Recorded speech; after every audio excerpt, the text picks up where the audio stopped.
our first speaker, Mr. Roberto from Mexico. Mr. Roberto is a respected voice in international climate law and human rights advocacy, bringing with him a wealth of experience in policy development, legal frameworks, and grassroots activism. Please join me in giving a warm welcome to Mr. Roberto. Sir, over to you.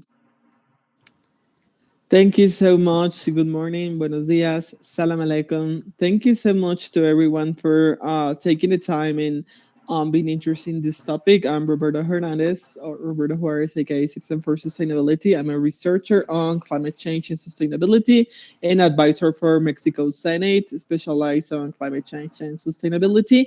And yes, I don't know if I'm allowed to share my screen so we can have like a more dynamic presentation. Can I share my screen now?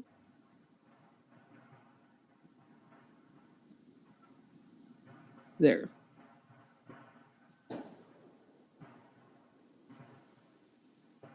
So I'm gonna go real fast.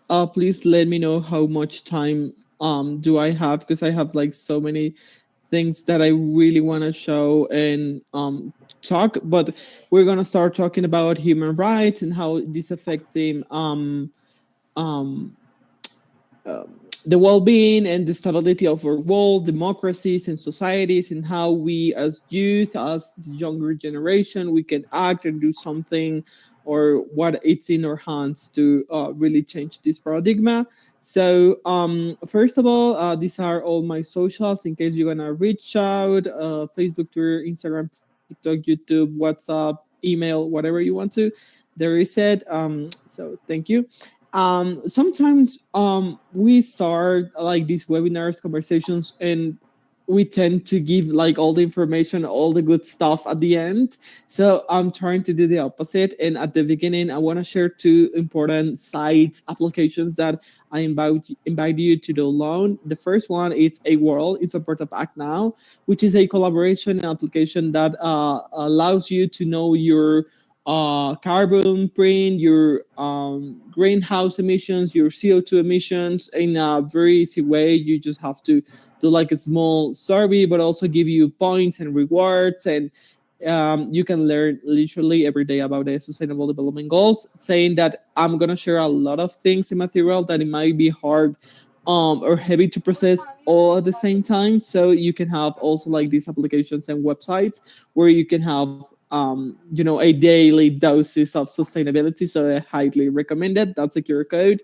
The second one is also Goodwill. I don't know if some of you know Goodwill, and if you don't, you definitely should check out Goodwill. Goodwill is a global community. I said immune like model of United Nations, because most of the youth that's there and all the organizations, institutional organizations also works on sustainability and climate change. And what you have to do, it's they do challenges weekly, and they give you 200, 300, 1500 US dollars for uploading a video. So that's, like, if you're not winning now, it's because you don't want to.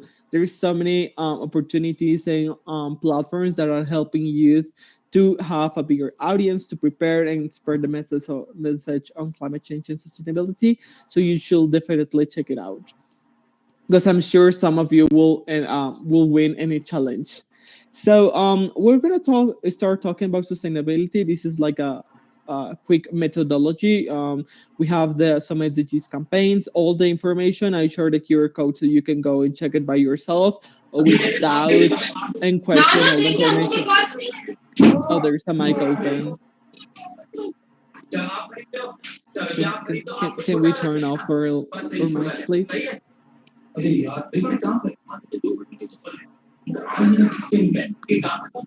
Okay, if I could continue like this, and then I go. So all the information's there, and all the QR codes are there. So as I was saying, I invite you to question and a doubt about all the information that's also shared, because there's a lot of greenwashing, and not all the people that talks on sustainability and climate change are specialized. And I'm going to start saying that climate change and sustainability is a high profile in a really demanding topic. Like it does take a lot of your time, and it requires a lot of professionalization in by saying it's completely science. When we talk about the Sustainable Development Goals, when we talk about climate change, we're talking about climate and science specifically. So you have to learn, and you have to understand completely what it means, because there's a lot of as I said, greenwashing and misinformation, which is the biggest challenge for climate action. So we're gonna say that, and we're gonna go real fast. So I always start with this image, inviting. I'm a very visual person. Like I understand and learn by seeing things. So I don't know if there's some visual people here. It will help you a lot, because it's kind of the presentation what's made of. So I invite you to see this presentation and think on what are you seeing, what's really on this image. And you can see there's multiple wires from different colors, and apparently can be the same texture, but actually it could be like different materials, different colors, different types of wires. And that's what I wanted, by portraying this, by showing this picture, to invite you to reflect about a very important work that we have on climate change studies, which is complexity. I'm going to read the concept. Characterizes the behavior of a system or model whose components interact in multiple ways and follow local rules, meaning there is no reasonable higher instruction to define the various possible interactions. So every day, we are related with some complex models, like for example a watch that could look like it's not complex, but when we see the mechanism, it's a complex mechanism. Or there are some things that are complex by looks and on their mechanism, other way they function, as our brain. Our brain it's complex on the way we look, we perceive it, but also on its function, and also just like the internet. So it's a really important word. It's a methodology that most of the universities use worldwide. For example, the university, I don't want to say names, but a lot of universities, not talking about Eurocentrism, but it's a methodology that allows us to understand complex topics. For example, I always says this quote: climate change is a complex topic. So in order for us to address a complex topic, we need a complex response. So that's why complexity as a methodology allowed us to interact and contemplate different studies, sciences, varieties, etc.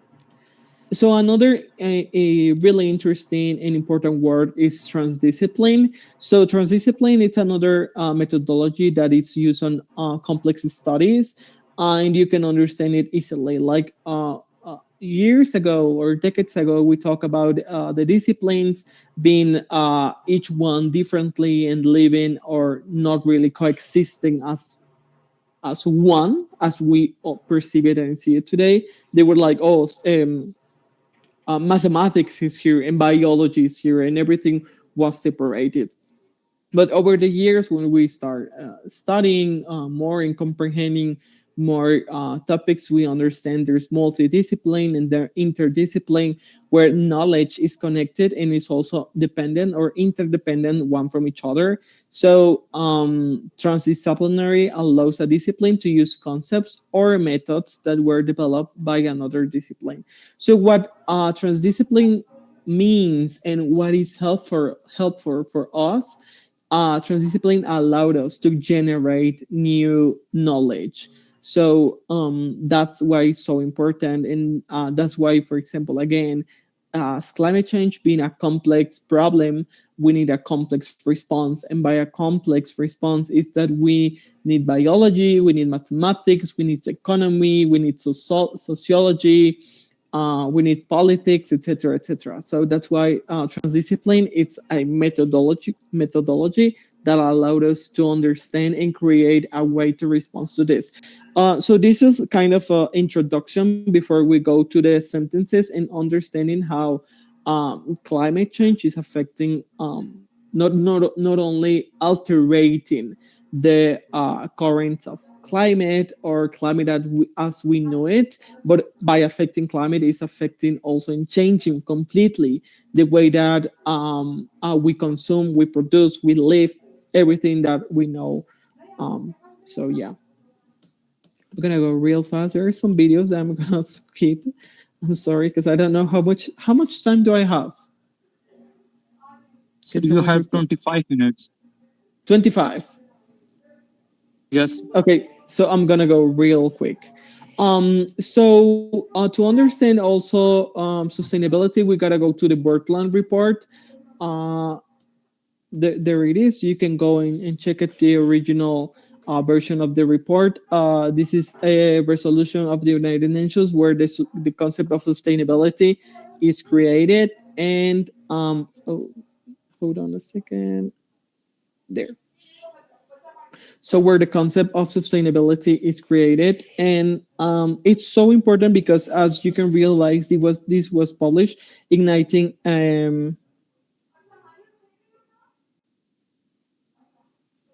as you can see, this is kind of new, like considering it was 1990, it's almost around 40, 50 years old. And probably in your house or in your neighborhood, in your universities, there's people older than 50, 60 years old, just to reflect how new the concept of sustainability is and the importance of sustainability, which for example, in Spanish or Mexico, Latin America, we have a cognitive sesc where we understand sostenibilidad and sustentabilidad like two different words. And why it's important to talk about methodologies? Because when we start making the translation back in 1990, we created a separated way, and now universities teach there's a difference between sustainable and sustainable development, for example, which is absurd because there is no such difference. Even in high studies, now we recognize in academia that we meant the same, and but what we have to and by what we meaning is what it have to take, which is to conserve. I'm talking about the sustainability concept, to conserve, to preserve all the resources that we have and we receive for the next generations. So is to satisfy our necessities in the present without compromising the capacity of the future generations to satisfy their own necessities. That's the concept of sustainability created on the Bortland report in 1987. So there you have it. You can go and check the original resolution. It's so important. And sustainability, as I said, it has four pillars, which is planet, communities, people, and also customers. Talking from ESG, but it's the key is the environment. Now also contemplated here in on planet. So sustainability focus on meeting the needs of our present without compromising the ability of future generations to meet their needs. The concept of sustainability is composed of three pillars: the economic, environmental, and social, also known informally as profit, planet, and people. Increasingly, companies are making public commitments to sustainability through actions like reducing waste, investing in renewable energy, and supporting organizations that work toward a more sustainable future. So you can have more information here. And yeah, this is what's more focused on companies and um, the private sector, which is also important, but I'm not focusing on that right now. So the concept of development, and I mentioned before the CESC that we have here in Mexico with the concept, because in English you only have sustainability and that's it. So it's not complicated to understand. But the way that we have this concept is because concepts are evolving as everything that works on society or with social beings it's alive. Even the same concepts are alive, and that means they're constantly evolving by their use and the way that we interpretate and give a sense to them. So the concept of development or growth have this different connotation. It started as an economic concept, then evolved to modernity, dependency, global neo-institutionalism, globalization, and now we talk about sustainable development or sustainable or well-being, being as equals, in high policies. For example, China leading this, Mexico calling it, in Latin America, we don't call it well-being, we call it bienestar, but it's the same into policies, etc. So development is basically an economic concept that has positive connotations. It involves the application of certain economics and technical measures to utilize available resources to instigate economic growth. So this is the main difference between sustainable development, like the last understanding of the concept, this one, and the first one, which is economy development. So the thing here is that economy and the way economy development or just development or social growth, profit, etc., it was focused without this pillar, without contemplating the planet, without contemplating nature. So back in the 1900s, when we talk about growth and we talk about economy, it was only about profit, profit, profit, and now we contemplate our planet. But that was hundred and decades before realizing we were emitting, we were contributing greenhouse emission, and by emitting greenhouse emissions, also affecting the current weather as we know it now. So we have the concept of sustainable development. As I said, in 1987, the World Plan Commission report, development that meets the needs of the present without compromising the ability of future generations to meet their own needs. So it's a very important concept.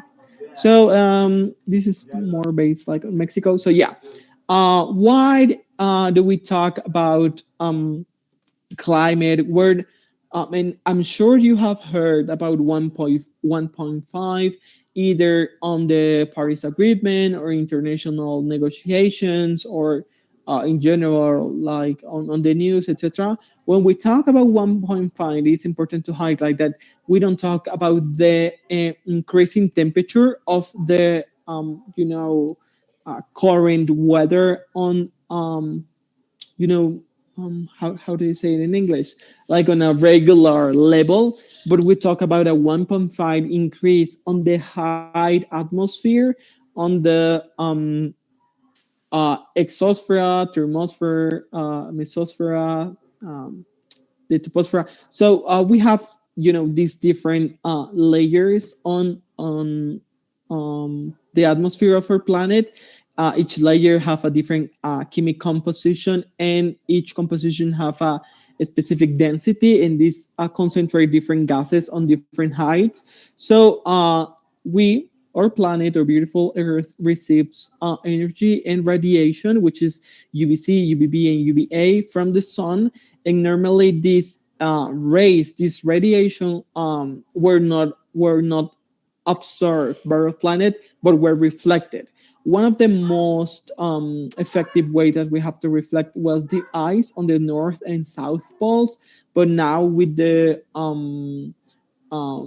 decreasing of this ice and the melting of our um, polar ice, we are not reflecting the same radiation. So this radiation, you can see here, accumulates on these different uh, layers of the atmosphere, and that's what we call the greenhouse emission, or the greenhouse effect.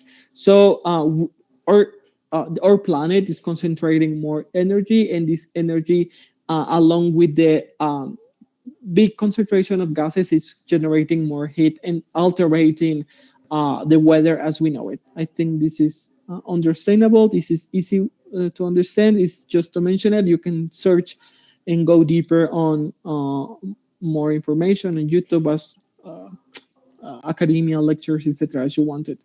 So I don't know if some of you, and I would love to see if you can comment this on the chat. If you have seen this picture, does any of you have seen this picture before? Before we go into it, yes, no, it's important. It's 6 a.m. for me. I should be the one that's feeling sleepy, not you all. Like you should be yes, you know, yes, no. Commenting on the chat. Have any of you seen this picture or not? Yes, sir. Yes, sir. I have seen these pictures. These are, Okay. I guess, the changing temperature trends across the globe. I guess. Yes. So this was part of the IPCC report, which is the International Panel of Climate Change, the Intergovernmental Panel of Climate Change.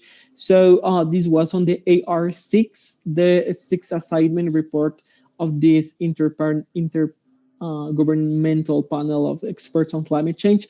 And what the experts were portraying in a visual way is how the emissions and the global temperature change between 1850 and 2022.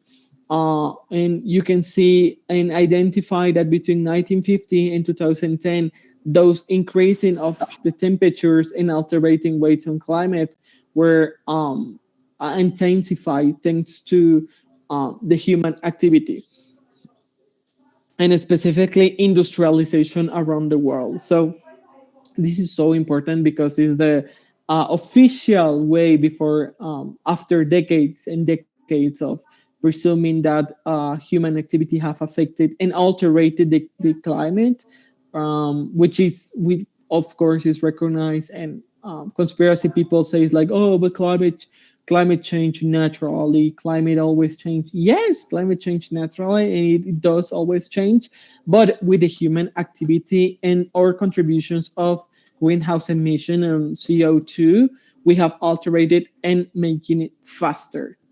These changes, and now we have altered it completely. Reaching incredible temperatures and records on high temperatures or low temperature or extreme weather, which all your people in Pakistan know perfectly with the recent floods and sadly loss of people. So yes, this is so important for you to understand it. There's also another methodologies of way that we have through these years and decades to understand these are the planetary boundaries, which I guess some of you also know. We are now, there's 9 boundaries set. We have now 6 boundaries crossed over red lights, let's call it like that, in danger zones. So it's important for us to reduce our greenhouse emissions or CO2 emissions to decarbonize our whole economy if we want to evite a global collapse. Why? Because as you can see, climate change is already affecting everything. And yeah, all this was because of this vision where where us as a human being and humans were the center of everything. This is called anthropocentrism. I guess some of you know the word. If not, it's so important for you to know it. Anthropocentrism refers to a human centered or anthropocentric point of view. In philosophy, anthropocentrism can refer to a point of view that humans are the only or primary holders of moral standing. It's so important to mention the word moral because this means that we, as the center of everything, we can abuse other humans, we can abuse for example, what we do with the food industry. We can eat all animals, we can abuse them, we can etc etc. I don't want to go into veganism, but that's what anthropocentrism goes into. All this model, well, humans and all, us as a society have exploded and created this exploitation model of consumption and production that is not sustainable and that has led us to where we are right now. So it's really important. It's a solid current to study it. And yeah, there are some videos that I guess some of you know, but I don't think we have time to see it. I'm gonna put it anyway. Can you hear the audio? No, we cannot hear the audio. No, sir. Okay, let me see how I can share the audio. I think I'm gonna go here. Also share audio, yes.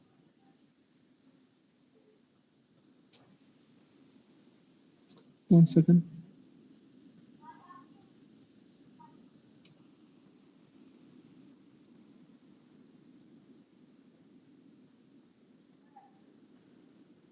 There.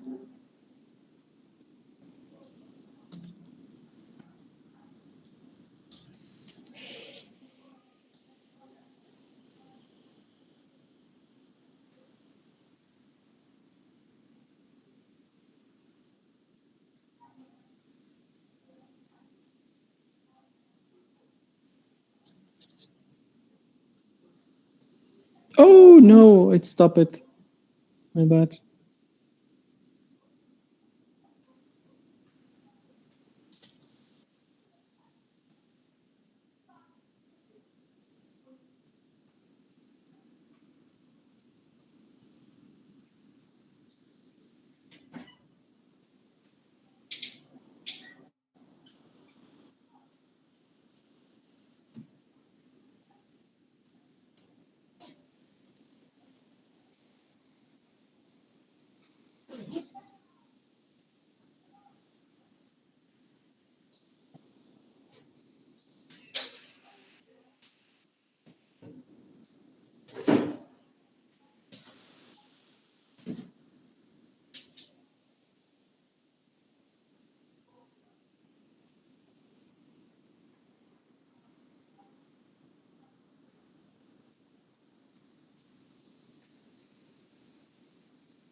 So that's basically it. I don't know if some of you have seen it or not.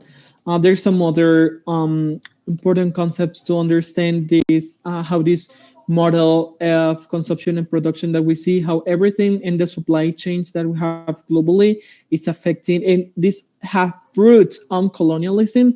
Now we talk it called neo-colonialism. You can find this in also high studies and a lot of research lines in high universities when you can learn more about the effects or what we meant by neocolonialism. But another short video, a 30 seconds video for you to understand neocolonialism.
हम्म।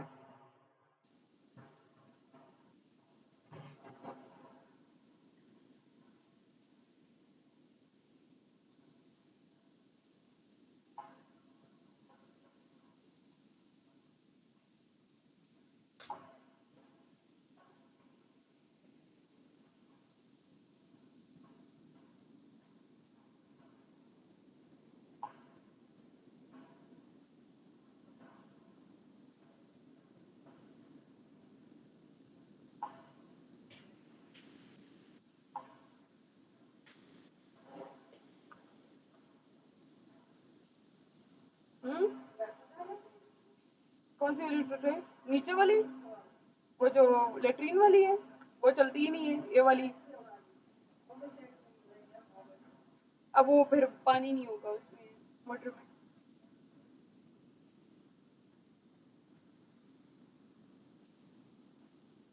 इनको क्या हुआ है, मरे हुए लग रहे हैं। लाली uncle.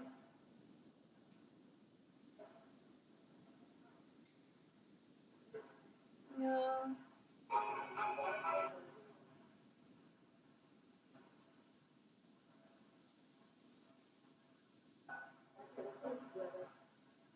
किस पे किया गुस्सा? किस बेचारे की माँ मर गई यार।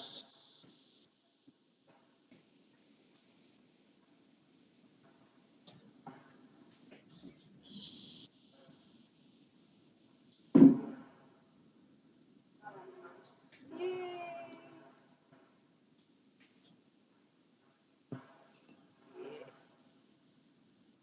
So I know I'm running out of time, so we're gonna go real fast.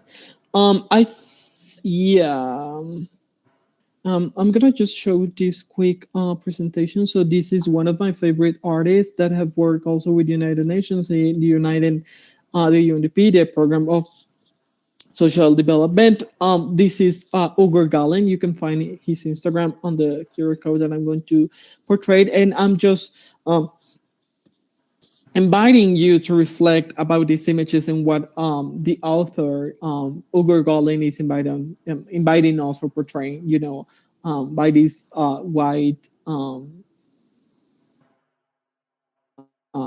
parrots or birds or pigeons, these white pigeons, which sometimes represent liberty or peace, and the Statue of Liberty getting brought in, etc. So each one of you can have like a different vision and perspective of each image. So I'm gonna give you like 5 seconds to appreciate each one of them.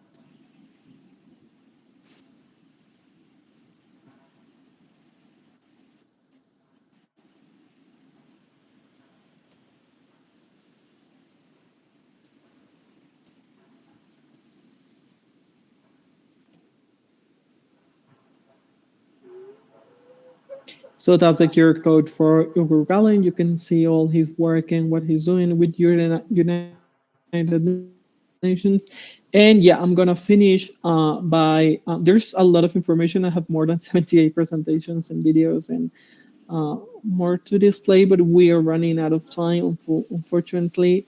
So I think I'm gonna end up with this one, and then it will be a little bit more clear.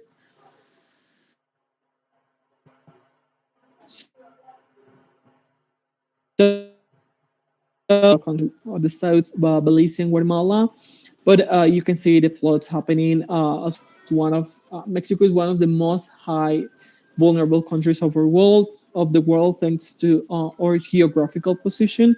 So we are facing floods literally every day, and by this also migration, and not only we have a lot of uh, like internal migration from people from one state moving to another or moving to the United States, like even norther, but also people from South America, Central America coming to Mexico as refugees. So this is one of the challenges. But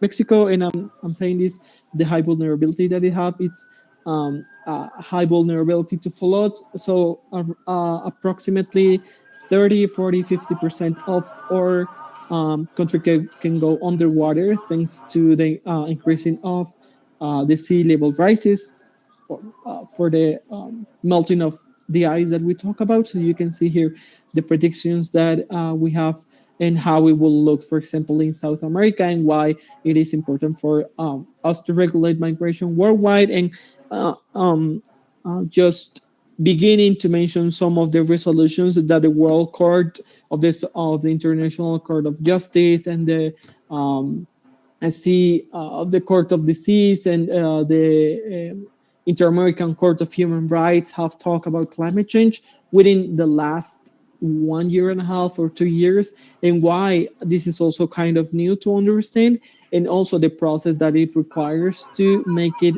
obligated and also turning into reality for our different state of laws in Mexico and Pakistan, in the United States, South America, etc.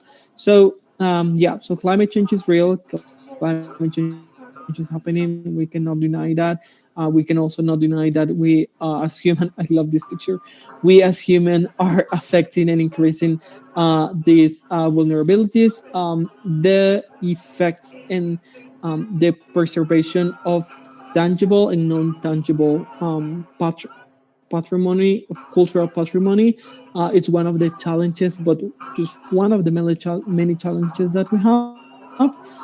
There's some documentaries, as I said, I have so many uh, materials and videos that I would love to share and reflect with you all about what's happening, how the world and the legal frame is protecting it, because culture and history is a human right. So this preservation is also one of the actions that we need to focus on, but just one as many as, or if you have to ponderate it, to preserve human life, for example. So we have the Sustainable Development Goals, which are the blue footprint to understand this increase of vulnerability and inequality around the world. So we have these 17 goals to act and really reduce in the inequality gap and make sure that we have a future for all. Thank you. Thank you, Mr. Roberto, for that powerful and enlightening presentation. Your site have provided us with a clear view of the legal and ethical dimensions of climate change on a global scale. Thank you so much, sir. Now, moving That we have from the CIJ, the World Court of the United Nations Court, it does highlight how important data is. And as I was mentioned, completely, climate change and sustainability is based on science.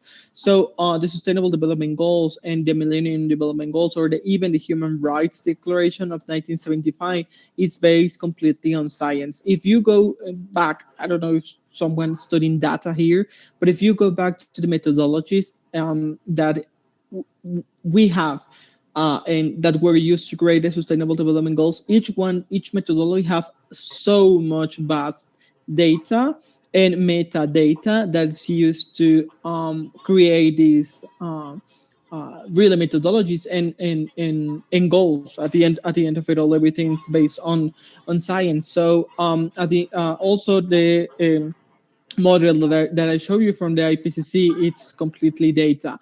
And what it's portraying is that we cannot. I'm not saying this is the World Court different articles here. The data is a tool that we have to take the best decisions. It should be completely based on science if we really want to take some action and make some progress. It's not only about making simulation, as I shared with you before. There's a lot of greenwashing even in policies and commitments. But that's on a different level for policy making, because we can talk about policy making locally, nationally, or internationally, the agreements and the effects that it have. For example, the last resolutions of the World Court just it's not being collated, and it's not an obligation for all the countries. But the same resolution talks about the opinion. The opinion is not legally binding, but it mentions the same opinion that the fact that it's not binding, or it does not obligate the country to follow it, it reflects the fail of the system.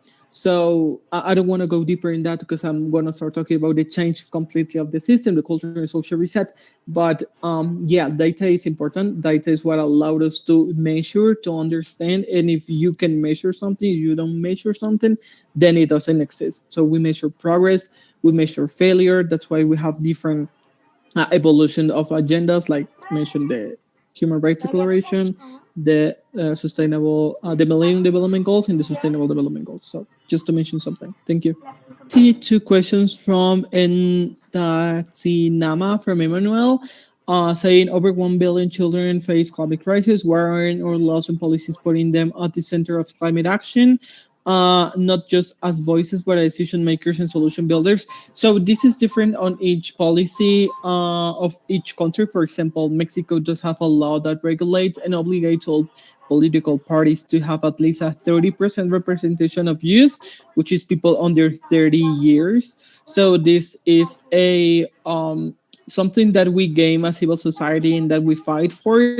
So one thing that happened with human rights is that you have to conquer them. You have to fight for them. So it's not just guaranteed by the states or by the law. So that's a different legal appreciation, the recognition, the tutelle of guarantee, and the you can call it the experience of the execution of that human rights by the individuals. So yeah, why it's not globally? Because each first of all, because we don't have a one world government. All states have freedom and are independent, and they can regulate their own laws. So we will fall into um, conspiracy theories if we talk about just one government and one law and etc. So that's what the United Nations is not looking for. Not just one government, one currency, one.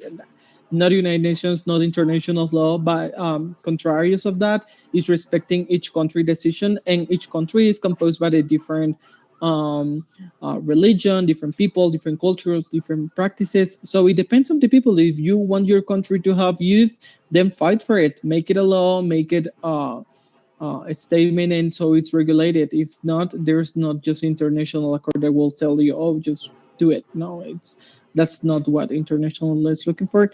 And for our daily lives, oh, there's more questions.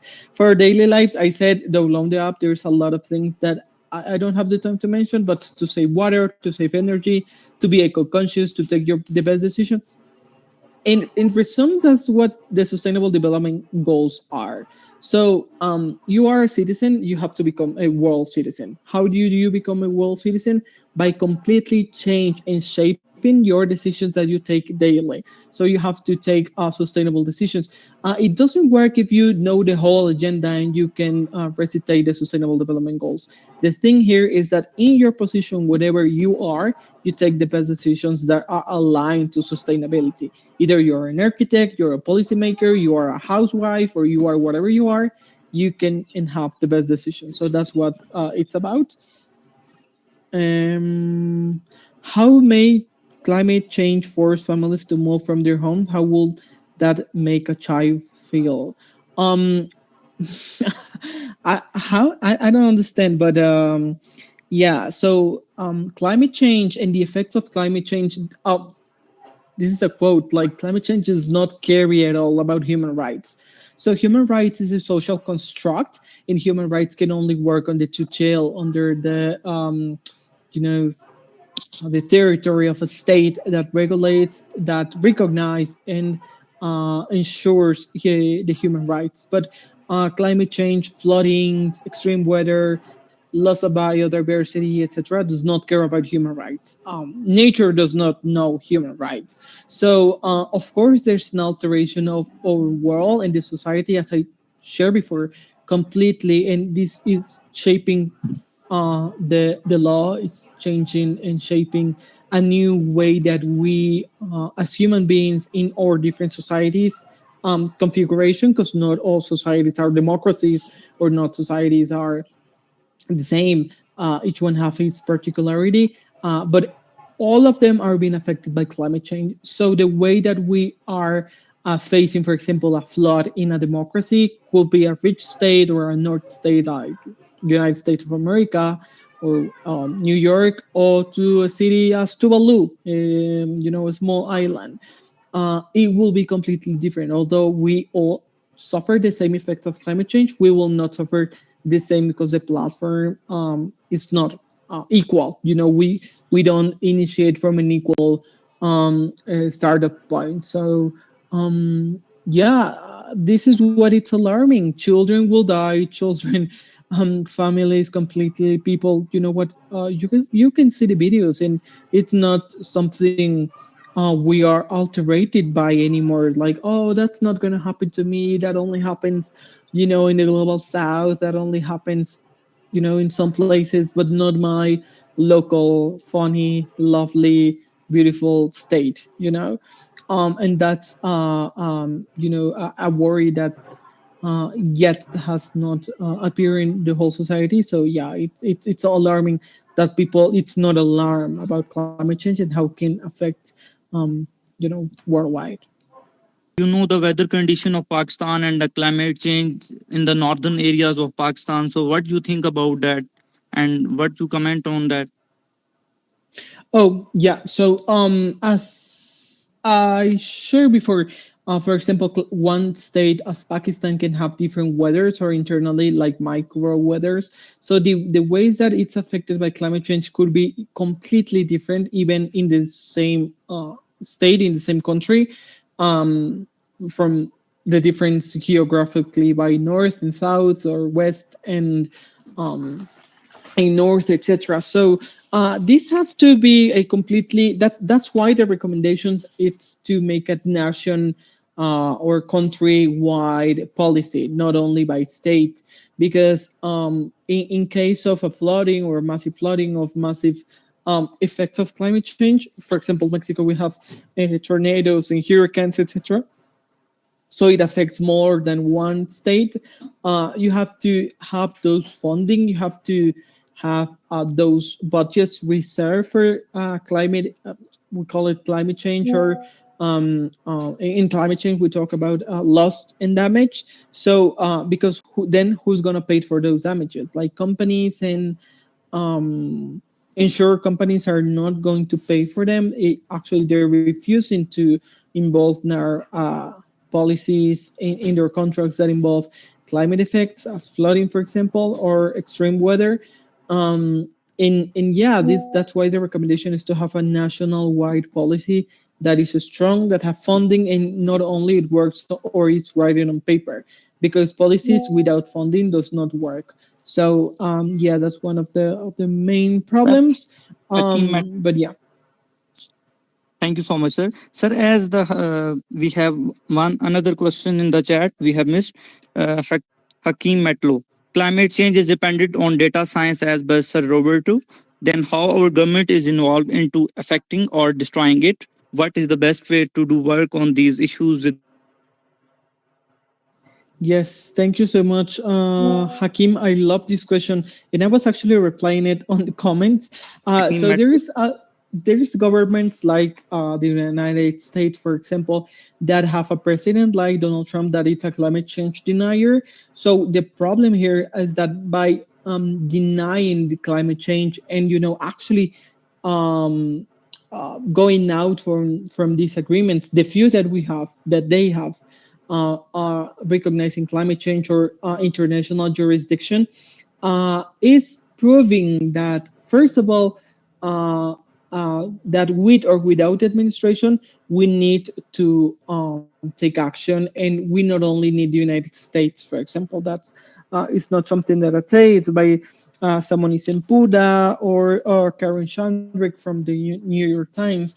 That it's how we need to raise millions of dollars to fight loss and damage, and give an answer to the people that suffering or have suffered already the climate effects. But how we do it with or without a climate change denier. So most of the countries, for example, the policies or what implicates economically the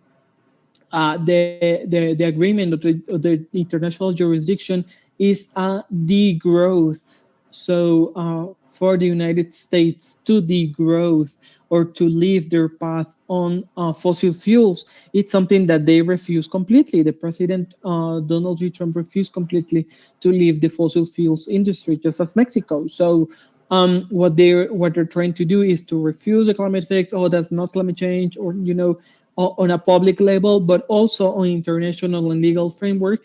They are jumping out of these agreements. They are not recognizing the jurisdiction because that was a limitation for some industries as fossil fuels, which are one of the main incomes for both countries. So you can understand the implication of this and what is happening worldwide, because our current model is a capitalist model, and capitalism does not care about well-being, does not care about sustainability. It only cares about capital and growth.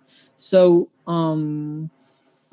if you want to grow, if you want money for your country, if you want to have policies and be re-elected, then you need money, and that money comes from extractivism, as we saw with neocolonialism, by extracting and by keep burning and keep generating degradation, sadly, because that's the only way that we have known grow from. So yeah, it is complicated, but at the same time, it's not. It's only realizing that it's deconstruction, not only from the person, from the individual, but also from the whole society, like even at a national wide level.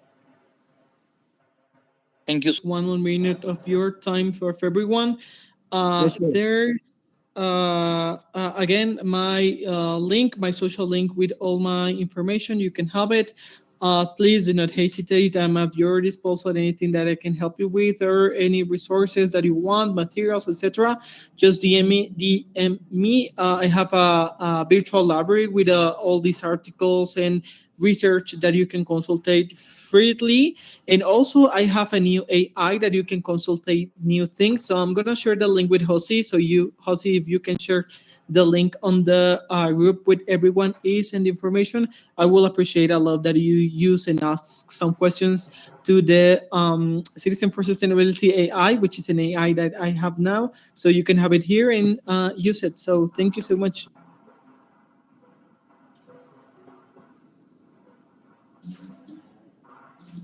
Yeah, perfect, Roberto. For all wondering, Huzi, it's me. Yes, it's my nickname. Mr. Roberto calls me Huzi. It's his love, and I'm so pleased, so obliged to have this love from that I'm getting from all over the world. Mr. Emmanuel is here from Rwanda. The way he has been supporting us, and also, Mr. Roberto, you talked about in your talk about the migration issues that Mexico is facing. We do have one, the specialist about that actually, Mohammed Salim Khan. He was there. I don't know if he is here now or not. He's from Bangladesh, and he has been working in Rohingya refugee camps. And we are also arranging a webinar with him, inshallah, sooner or later. And for those who don't know, Rohingya is one of the biggest refugee camp, actually the largest refugee camp in the world. And they are facing the suffering, the very issues of the climate and all other, the poverty and all those things that they've been suffering a lot. So we will discuss about that also in our next future webinars. So I guess that's it. That was a wonderful session. Again, thanks to all who joined. We also have some teachers from the Department of Political Science and International Relations from UMT. Thank you, sir. Thank you, teacher, for joining us. And I believe that by your support, the way you're supporting, the way I'm getting support from the global youth, and this is not the last step that we are taking towards the climate. This is just the first step, and we need to keep talk about that. We keep talking about that on the grassroots level, on the ground level, the people who don't know about the climate, the people who take it very easily. There are, again, many people who just think that, Mr. Roberto also mentioned in his speech, that there is the conspiracy that nature is evolving by itself. No, no, man. Of course, we are doing some kind of garbage here. So we need to discuss that. We need to tell the people. We need to tell the youth so they can convey our messages to other mass. So that was amazing session again. Thanks to all. Thanks to Mr. Roberto. Thanks to Mr. Emmanuel. Thanks to Mr. Salim Khan. And thanks to other our esteemed guests from UMT. I'm really pleased to have all of you today here. And I guess, yes, Mr. Afzal, I guess now you can conclude this session. Thank you so much. I just want to conclude the session with the thanks to all our distinguished speakers as Mr. Roberto is with us and he give us his precious time. Thank you so much, sir. Miss Fafa, thank you so much. And it's our honor that you guys are with us and you brief the session. Thank you so much to our guests, speakers, and the participants across the globe, Pakistan, Mexico, and many other countries, as our CEO or founder mentioned before. Thank you so much. It means a lot.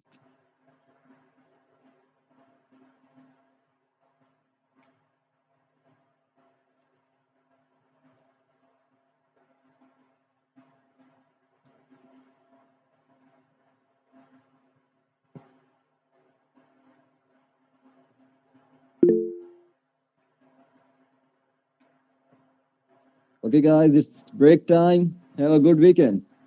Goodbye. Thank you so much. Thank you so much, everyone, and goodbye. Thank you very much for this webinar.